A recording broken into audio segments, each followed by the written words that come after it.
તો આ સાથે ગીર સોમનાથથી સમાચાર પ્રાપ્ત થયા છે। ગીર સોમનાથથી સમાચાર સામે આવ્યા। ધામલેજ દરિયા કિનારે ચરસના પેકેટો મળી આવ્યા છે। તો ચરસના પેકેટ મળી આવ્યા, જેમાં આશરે 4 કરોડથી કિંમતનું ચરસ હોવાનું અનુમાન લગાવવામાં આવ્યું છે, જેમાં એફએસએલની મદદ લેવામાં આવી છે। એસઓજી અને પેટ્રોલિંગ અધિકારીઓએ બાતમીના આધારે ત્યાં રેડ કરી હતી।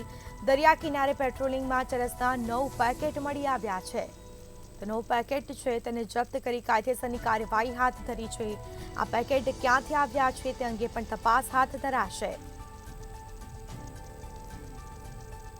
તો ગીર સોમનાથના ધામલેજ દરિયા કિનારે ચરસના પેકેટો મળી આવ્યા, જેમાં આશરે 4 કરોડથી કિંમતનું ચરસ હોવાનું હાલ સામે આવ્યું છે। સમગ્ર મુદ્દામાલ કબજે કરી અને તપાસનો ધમધમાટ શરૂ કર્યો છે। એસઓજી અને પેટ્રોલિંગ અધિકારીઓને બાતમી મળી હતી અને બાતમીના આધારે તપાસ કરવામાં આવી અને જેમાં ચરસના 9 પેકેટ મળી આવ્યા।